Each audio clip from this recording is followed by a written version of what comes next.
Oh my god. Oh my god. Oh my god. Oh my god. It's happening. I'm talking about him. We're talking about him. Yeah! The cook, the womanizer, the prince, the most disgusting creature One Piece has ever introduced, the quirked up white boy that busts it down sexual style and drops and pops like it's fucking nothing. It's Blackleg Sanji himself. Я тут. Весь твой. Do you want a supreme male wife? Do you want a pathetic little freak? Do you want a man you can step on with 6-inch heels and he'll thank you for it? Then do I have the character for you. But do not be fooled. I may bully this thing to the ends of the earth, but he is still my favorite character. Yup, you heard me. The #1 spot in my heart is taken by this creep. What is wrong with me? Jesus Christ. Here's a quick intermission where I may present to you a symphony of boy moans.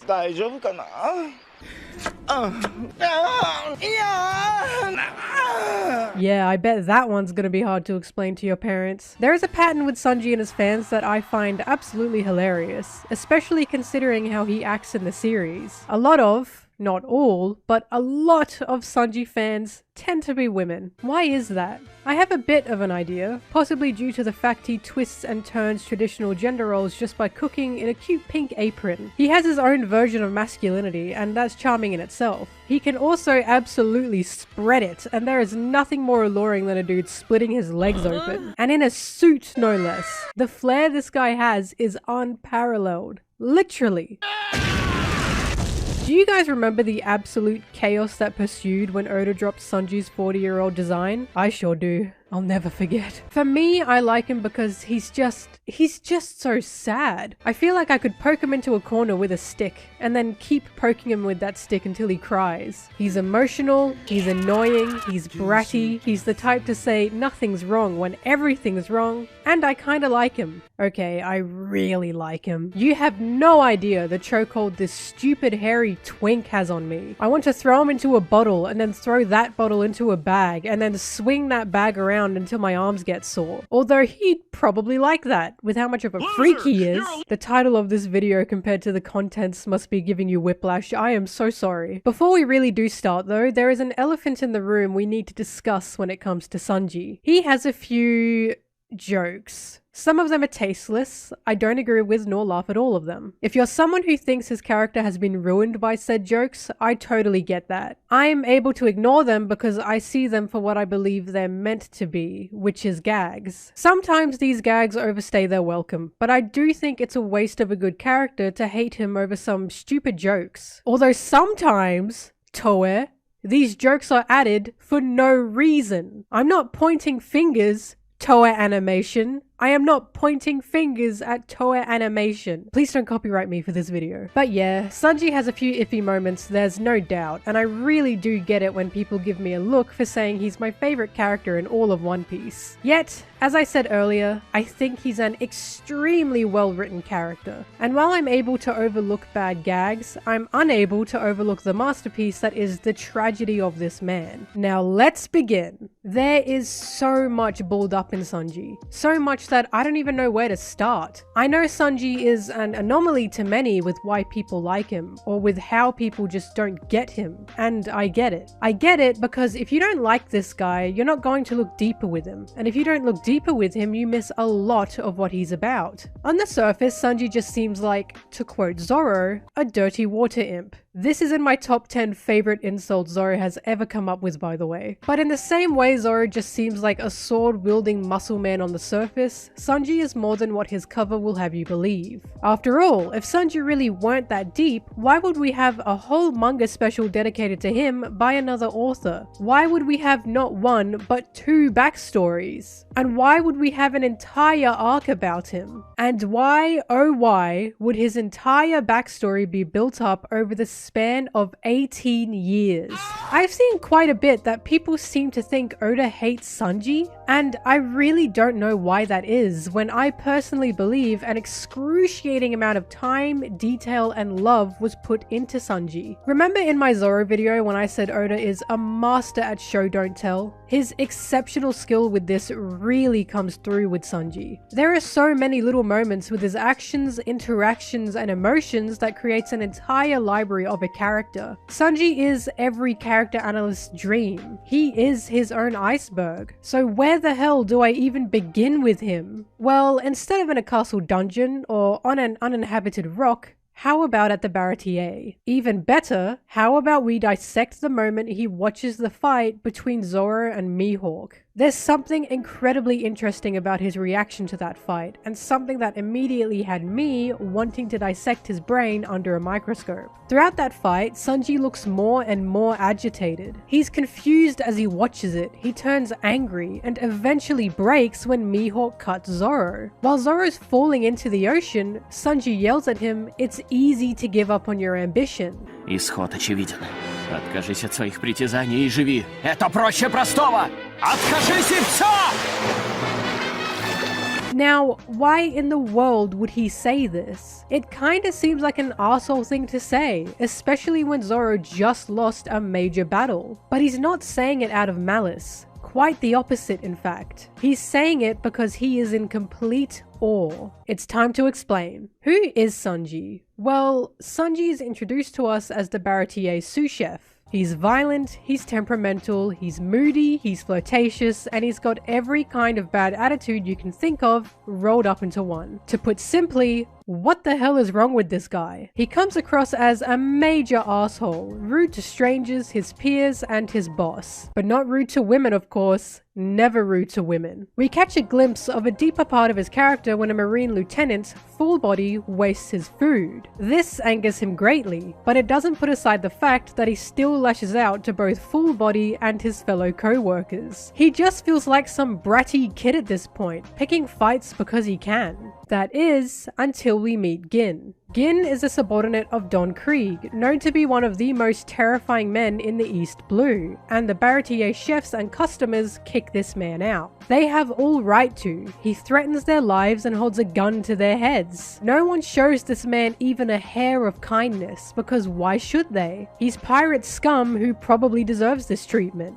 But for the first time since meeting Sanji, we see the real side of his character come out, and he presents Gin with a meal. He's the only person on the Baratier who showed Gin any humanity, who understood the pain of his hunger, and he talks to him as if they're equals. This scene in particular immediately hooked my heart on Sanji, because it's such a unique way to present kindness. Usually when a character embodies kindness, they're quiet, calm, and reserved. Their kindness can get the better of them. They can turn into a pushover who gives and gives. But Sanji is nothing like that. While Sanji's kindness can be irrational, it's still well balanced with his bad attitude. You cannot take advantage of Sanji's kindness because he knows exactly what he's doing. He doesn't feel pressured to be nice to people, and he's an arsehole sometimes, but when he sees someone who needs sympathy or compassion, he will give it to them. To have a kind character who isn't just this goody two-shoes do-gooder is a breath of fresh air, and his soft interior is piled under layers of his tough exterior. Sometimes, kindness needs a few thorns on it to be protected. This is exactly what Luffy saw, and it's why Luffy fell for Sanji at first sight. I think it should be noted Luffy hadn't even tried Sanji's food when asking Sanji to be on his crew. He cared more for his actions than his abilities. It's an incredibly Luffy thing to do, and it's no wonder Sanji was so confused upon first meeting the guy. But there is an issue with Sanji's kindness that can drive him into a few walls, and I'll be getting to that. So from the get-go, we see Sanji is rude of mouth but sweet of soul. We see his heart goes out to anyone hungry or starved, and we find he doesn't care who the person is, just so long as they're not hungry. At this point, we get more insight into Sanji's character when Zeph kicks his guts out. Zeph seems pretty desperate to get rid of Sanji, tells him to go join the Straw Hats and leave the Baratier, and Sanji screams he's never going to leave. It nearly feels like Zeph can't stand Sanji, and it feels like Sanji can't stand him back.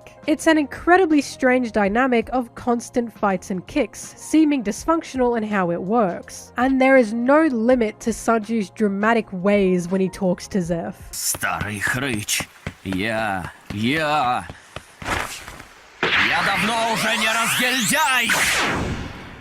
But the most important thing to take from this is Zeph wants Sanji gone. Why? At the moment, the reason looks to be because Sanji is just annoying. Sanji's story picks up when Don Craig arrives at the Baratier, and we find Zeph embodies Sanji's same trait in never allowing anyone to starve. Even though this is an enemy ship, Zeph feeds the near-dead crew, and Zeph explains to his chefs that the reason Sanji is the sous chef is because none of them have experienced hunger the way Sanji has. But before we get any more insight on that, there's a particular interaction between Zoro and Sanji in this moment that's interesting to say the least. Zoro explains that he is excited to go to the Grand Line to find Mihawk, and Sanji calls him stupid for it. Zoro agrees that yes, he's stupid, but the only one who can call him stupid is him, because when he decided to become the world's greatest swordsman, he decided to devote his entire being to it, and that's his decision. Sanji calls that line of reasoning nonsense, and Zeph smiles at it. So what is happening here? After the Mihawk scene, yes, I'm still getting to that, we finally receive Sanji's first backstory, and we're thrown onto this desolate rock.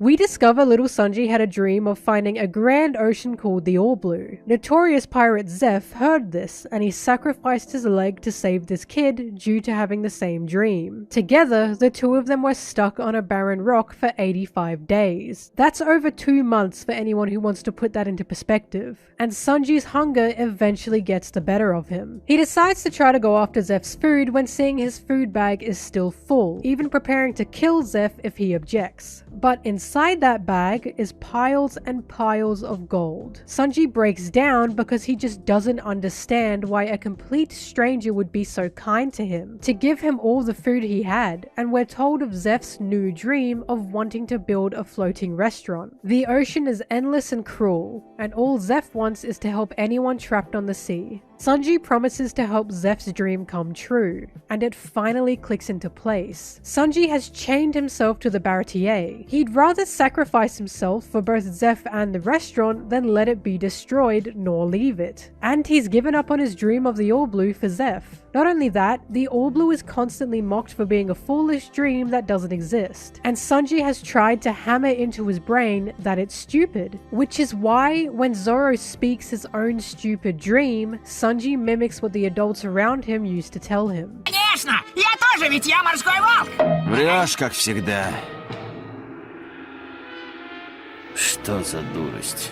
What nonsense. And finally, we loop around to the Mihawk scene of Zoro being sliced. Why did Sanji tell Zoro it's easy to give up on your ambitions? Because he had to do it. He chained himself to the Baratier. He dropped his belief of All Blue best he could, and he told himself such a dream was foolish. He was in complete awe of Zoro charging headfirst into a dream so foolish, giving his entire life for something that has a 0.001% chance of happening, and it was inspiring to him. He's telling himself more than Zoro that it's easy to give up on your ambition, and in the end, it's a complete lie, because Sanji hadn't given up his own ambition of finding the All Blue, and Zeph knew it. Zeph knew Sanji was holding himself back, was keeping himself at the restaurant, and he smiled at Sanji's interactions with both Luffy and Zoro because Sanji had finally found idiots with dreams as crazy as his own. He finally found people who could push him to chase his ambitions instead of weighing him down for it, and Zeph immediately took a liking to the Straw Hats because of it. Zeph even says he really likes guys like Luffy, basically giving Sanji his blessing to join the Straw Hats 10 times over, and is desperately trying to push him out of the Baratier to start actually living his life. Zeph feels bad for the way he's been restricting Sanji, even though he isn't purposefully doing it, and it's why he punches Sanji to try and get him out of there. Hurting Sanji with his hands was his final effort, a bittersweet act of love to get Sanji to chase his dreams again. In the end, it took Sanji hearing how much the other chefs cared for him to make him leave,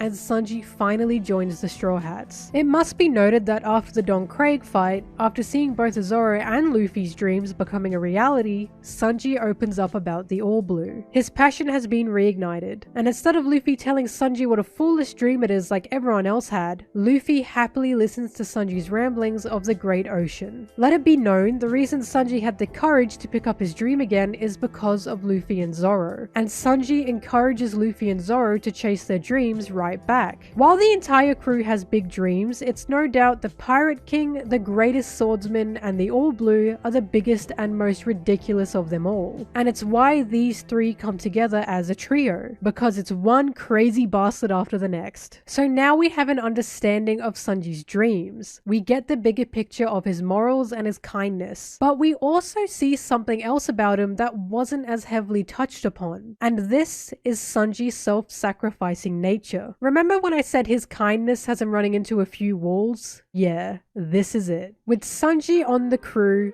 who is he now? He's a first-class, kind-hearted cook. He's especially kind towards Nami and Robin. He's aggressive towards the others on the crew, but he ultimately still cares. His bad attitude hasn't changed, and it probably never will, but he provides them with affection nonetheless. He sees cooking as an act of love, and there's no doubt feeding his crew is one of his greatest joys. But in the same way Sanji chained himself to the Baratier in an unhealthy way, there's something unsettling bubbling here. If we look at the reasons for why Sanji was stuck to the Baratier, it was obvious. He thought he owed Zeph a great debt for his kindness, and now he embodies Zeph's kindness as a sign of complete respect. But on top of this, Sanji laid his life on the line for Zeph because he believed it was the best thing to do. And that bad habit sure didn't stop with the Straw Hats. There are so many scenes, so many, that push this idea of Sanji thinking sacrifice of himself is necessary. At Arlong Park, he jumps in the water to rescue both Luffy and Zoro, telling Zoro he'd die if he jumped in and diving in instead. Even Zoro was shocked at that one. On Drum Island, he gets both Nami and Luffy to safety before letting the avalanche swallow him, nearly dying because of it. During Skypiea, he saves Usopp by taking a life-threatening amount of lightning from Enel, putting Usopp's life over his own. In Water 7, he charges forward on the train, even after being told it's filled with powerful enemies due to his will to get Robin back. And then of course, there's the dreaded Thriller Bark scene. This one I need to talk about. We can see Sanji seems to throw himself into danger consistently for his crew, being on the brink of death for a lot of it, and Thriller Bark only hammers this point in. When Zoro wants to give his own life up for Luffy's, Sanji stumbles in, and Zoro is immediately calculating ways to get Sanji out of this situation. I've already explained why Zoro did what he did in my Zoro video. But what about Sanji? I think the most important thing here is what Sanji says, and it's pretty heartbreaking to consider. 待て待てクソ野郎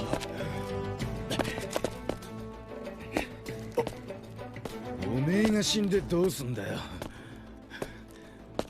てめえの野望はどうしたバカ Sanji tells Zoro, what about your ambitions? He doesn't want Zoro to die because he still needs to become the greatest swordsman. He still has ambitions to obtain. And this makes it very clear to me that Zoro's fight with Mihawk was insanely influential to him. He has never forgotten about Zoro's dream. He even wants to give his own life just so Zoro can achieve it. And while that's sweet in itself, it brings up a question. What about Sanji's dream? Sanji is prioritizing Zoro's goals, Zoro's dreams, and Zoro's life over his own. He believes Zoro's holds more importance, and even tells Zoro, I'm sorry, you'll have to find another cook. Now, imagine Zoro saying, I'm sorry, you'll have to find another swordsman. He never would, because he understands his value, both for himself and on the crew. He has the confidence that he is irreplaceable. Sanji, on the other hand,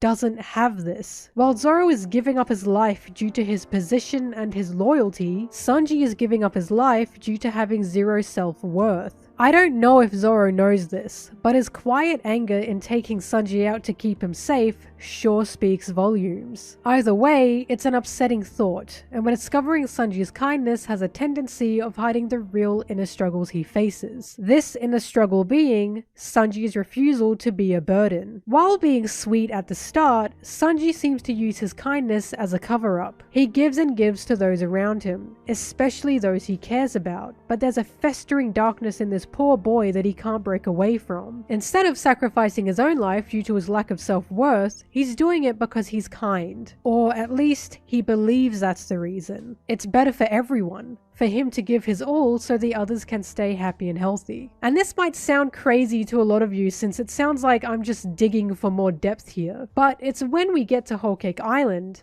the complexities of Sanji hitting us at full force in this amazing arc, that we see this isn't just speculation, and the masterpiece of Sanji's writing finally comes full circle. Now, on Whole Cake Island, who is Sanji? He's Sanji Vinsmoke, the son of Judge Vinsmoke and a prince of the Germa Kingdom. Sanji's second backstory is revealed to us here, and it's a base of his character that we desperately needed. When Sanji was saved by Zeph, desperately crying about why Zeph would ever be kind to him, we now understand why Sanji thought this. After all, you don't see many kids wondering why an adult treats them nicely. And it's here we see just where Sanji picked up on the idea that he isn't worth anything. Straight away, with his brothers and especially his father, he's told he's useless. He was born as one of 4 brothers, the 3rd youngest, and he was an unsuccessful experiment on Judge's part. He was meant to be a killing machine, with skin of titanium and void of emotion, but that didn't come to pass. Instead, he's a kid who likes to cook, who cries when he's hurt or scared, and he hesitates to fight. Judge would not only watch Sanji be beaten by his siblings, but heavily encourage it. We see the first glimpse of his Germa backstory when Ichiji, Niji, and Yonji are beating him up, pounding him to a pulp even as he begs them to stop. And he begs his father to help him when Judge walks by. And what does Judge say to him? 助けて、お父さん。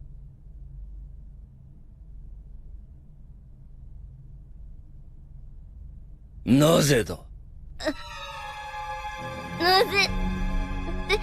Why should I? To his own son, who is visibly severely hurt, he tells him, why should I? Sanji is weak, a trait Judge hates more than anything, and he sees Sanji being beaten as a fitting punishment. Sanji's own father saw no worth in him, and this poor kid could only cry as his brothers continued to abuse him. It was a hell Sanji had been put in, with the man who should be protecting him only hurting him, and his only relief was his caring mother. But he couldn't even have that, and only a few years into his childhood, she died due to the toxin she took to try and save her children from Judge's experiments. So now Sanji was left with no one to care for him, Reiju sometimes being there, but still never really protecting him, and Judge was free to deal with Sanji as he wished. Realizing Sanji would never mutate into the assassin he wanted him to be, Judge decided the best course of action would be to lock his son away at 8 years old. Declaring to his kingdom that his son was dead, Judge placed an iron helmet on him, possibly both to hide his identity and further his punishment, and Sanji cried about how terrified he was. As the guards walk away, they tell Sanji his father had sentenced him to the dungeon. And even after all he had been through, Sanji is shocked to hear it. The fact that an 8-year-old boy who'd been nothing but abused by his father still yelled for him and still believed that his father couldn't be this cruel had to come to the realization that, yes, he really did hate him to that extent, is gut-dropping. And we get a heartbreaking line from Sanji as he's left in the dark all alone. なんで出してください、お父さん。ごめんなさい。弱く生まれてごめんなさい。助けて、お父さん助けて。I'm sorry for being born weak. This poor kid cursed his own existence because he wasn't what Judge wanted him to be. And while Sanji is sentenced to a life of imprisonment simply for being born, Judge lived happily in his kingdom with the 4 other children he cared about. Not even a drop of guilt for what he'd done to Sanji.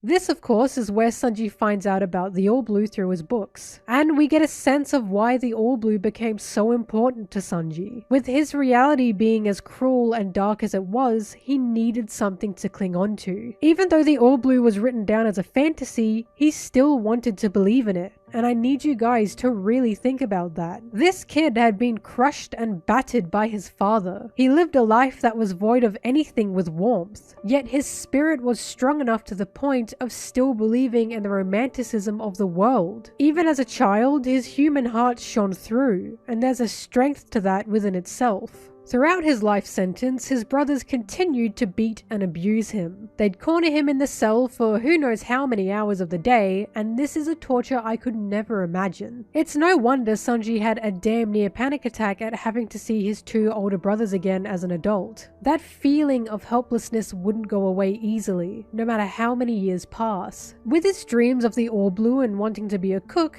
Sanji made the decision to escape, and Reiju helps him grab the keys to his iron helmet. It's here he confronts Judge with a knife in hand, suspiciously paralleling the scene where he holds the knife to Zeph on the rock, and it's here Sanji hears something he never wanted to think was true.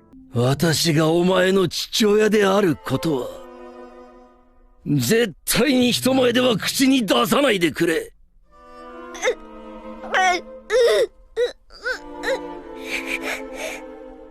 誰にも知られたくない汚点なのだ。Don't ever admit that I'm your father. It's a shame I don't want anyone to know. At this moment, Sanji has been completely disowned, and he finally realizes Judge has no love for him at all. It's clear there was still a lingering hope that maybe his dad still loved him, and that could be why he kept him alive. But Judge chalked that up to, well, I'm still human after all. And with this nail in the coffin, Sanji breaks down, because his own biological father confirmed to Sanji that his birth means nothing, and if anything, he was a hindrance from the beginning. This second backstory we've been presented confirms, without a doubt, that Sanji hates himself. He always has, and it had been deep-rooted in him since he was a child. He had Zeph around to help him, but the trauma such a child receives from their biological family isn't an easy one to heal, and being told you're useless since being born will leave a lasting scar on your self-image. So of course Sanji would sacrifice himself. He doesn't seem to care if he dies, especially not for his crew, because in his mind, a guy as useless as him could at least do that. He cooks as a way to not only show his love,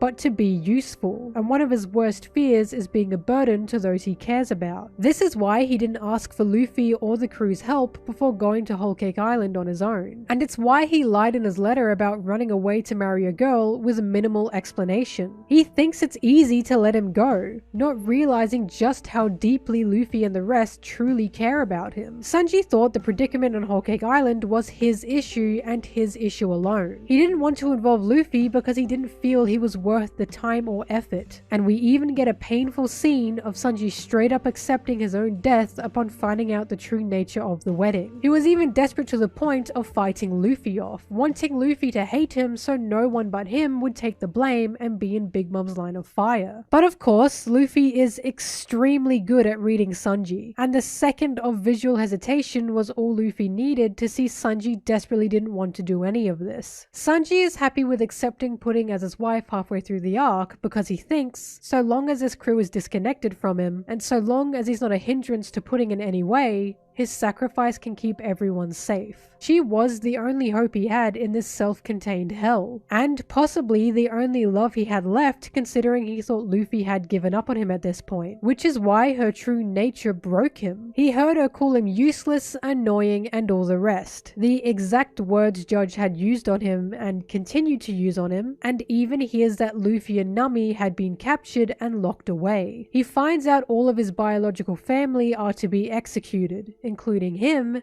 and all hope vanishes. Everything he'd done, his sacrifices and his surrender of his dream and life, had been for nothing. He wasn't even useful enough to save those he cared about. And it's why, upon hearing Nami and Luffy escaped, that he accepts his own death. Because there's nothing else he can do but be the useless prince he was born to be. Until he remembers the lunch he made, filled with the Straw Hat's favorite foods. And one last spark of hope is lit. Luffy. He runs to see if Luffy had really kept his promise, had really waited for him, being the last line of faith he had left, and tears up when seeing his captain at the same spot he left him. But of course, Sanji can't go 2 minutes without being self-deprecating, and lists off every bad thing he'd done. He's noticeably upset that Luffy loves his mess of food, mirroring the way Sanji's mother had done the same thing, probably because Sanji thinks he doesn't deserve the praise and care. He then lists off why he can't come back to the crew, why he's stuck on Whole Cake Island, and Luffy had had enough. He kicks the shit out of him and he yells, "Tell me how you really feel." Sanji had been lying to his crew, to Luffy, and to himself all this time. He pretended he was fine with his sacrifice. He was fine with no longer being a Straw Hat. He was fine with giving up on the All Blue. And Luffy was sick of it. So of course, Sanji completely shatters and bears his entire heart to Luffy, wholly and truly. He cries that he wants to go back to the Sunny, that he's scared, that he doesn't know what to do. And even though he hates his biological family and it's unreasonable, he doesn't want them to die. This is the first time throughout the entire arc that Sanji expresses his raw emotion, that he asks for something selfish and risks becoming a burden to his captain because of his own doing. For Sanji, opening your heart and asking for help is terrifying, but he was at his wit's end, and he trusted Luffy enough to voice it all. And of course, Luffy smiles and says probably the most cathartic thing Sanji has ever been told in his life.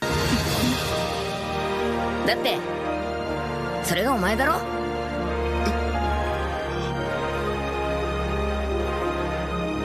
俺たちがいる。式をぶっ壊そう。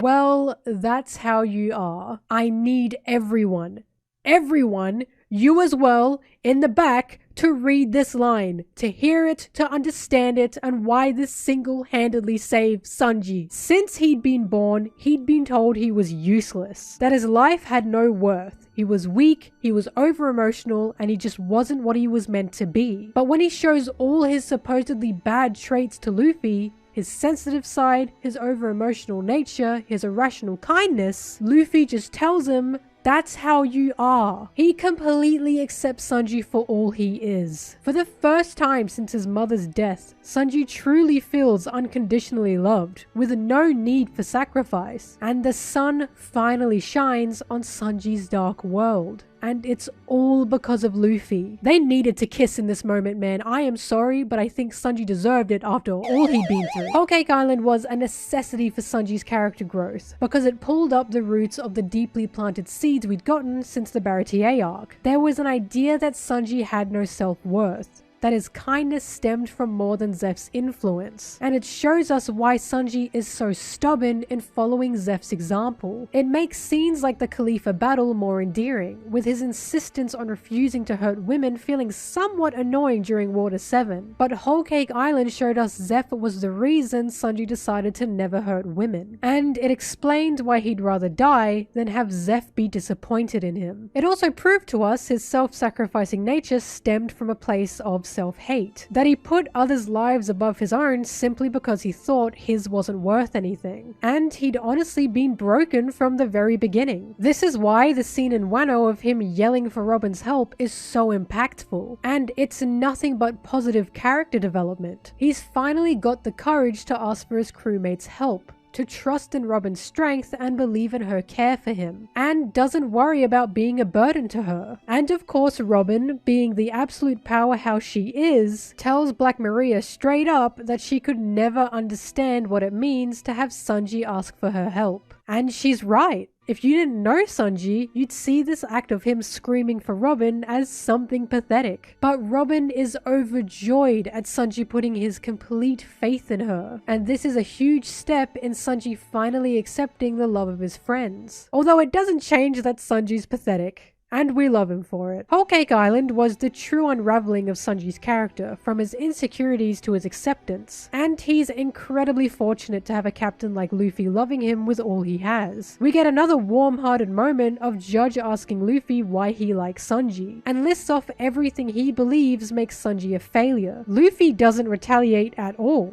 just says thank you for helping, and then shocks Sanji with what he says next. Вот это да!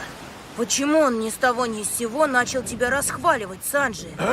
Где ты в этих словах похвалу увидел, а? Dude, imagine your biological father pointing out everything bad about you just for someone like Luffy to say, what do you mean? That's what makes them great. Luffy is unbeatable, man. I don't know how Sanji didn't immediately collapse crying here. Although I must admit, a lot of Whole Cake Island does remind me of that one Shrek scene. Эй, you! Back away from my wife. Anyways, I do believe Oda had planned his entire story since the beginning, considering the masterful foreshadowing done of Sanji's character. It's possible he could have thought it up along the way, but there are a few too many pieces that fall in place to make this seem like a sudden addition to the story, such as Mihawk presenting us a map of the oceans during the Baratier arc, and Sanji then explaining he's from the north in the Skypiea arc. If you hadn't noticed, there is a huge mountain between the east and the north, so how the hell did Sanji get over there? Then of course is his constant Mr. Prince nickname, his tales he's heard of the Grand Line that seemingly didn't come from Zeph, and his rare blood type that is apparently the rarest in the world or something. But lore aside, we needed more information for why Sanji was as sacrificial as he was, and Whole Cake provided that. His self-hate was probably the most foreshadowed thing about him, and hell, it's even in his design. There's a reason he covers half his face, most probably because he doesn't like his eyebrows with how odd they look, but also because they connect him to Germa and the Vinsmokes. I can't imagine what someone like Sanji sees when they look in the mirror, but let's hope it's becoming a more positive image. Just kidding, bitch, time to mutate and hate yourself even more. Thanks for that one, Oda, he can't even have one nice day. And now that we've been through the ins and outs of his character,